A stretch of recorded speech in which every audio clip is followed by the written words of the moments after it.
ఆయన ఘనత కొరకు నా సర్వస్వం. ఏప్రిల్ 17. పూర్ణము లేదా శూన్యము. ఆయన ప్రభువు అని సీమోను పేతురు విని వస్త్రహీనుడై ఉన్నందున పైబట్ట వేసి సముద్రంలో దుమికెను. యోహాను 21:7. నీ జీవితంలో నీవు దేన్నైనా కావాలని వదిలేసావా? లేదా నిదానంగా ఆలోచించుకుని దేన్నైనా వదిలేసావా? లేదా నిర్లక్ష్యంతో దేన్నైనా వదిలేసావా?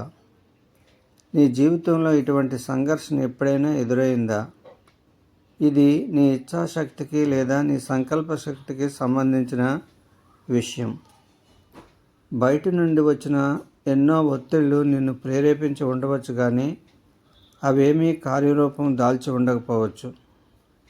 ఎందుకంటే నిజమైన సంఘర్షణ బాహ్య పరిస్థితులకు సంబంధించినది కాదు, కానీ నీ అంతరంగానికి సంబంధించినది మాత్రమే. బయట పరిస్థితులకు తలొగ్గి భౌతికమైన వాటిని వదిలిపెట్టడం వాస్తవానికి నీవేదో సంకెళ్ళలో ఉన్నావనడానికి సూచన.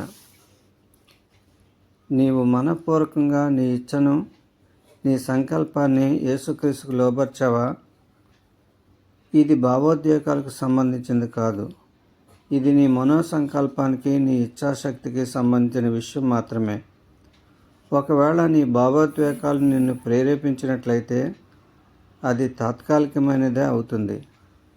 నీ భావోద్వేగాలను నీవు పరిగణలోకి తీసుకున్నట్లయితే నీవెప్పటికీ నీ మనోసంకల్పాలను సారం చేయలేవు. నీవు చేయవలసిన పని ఎటువంటిదని దేవుని అడగకు. అది ఎటువంటిదైనా నీ ఇచ్చకు, నీ సంకల్పానికి, దేవుని చిత్తానికి లోబర్చు.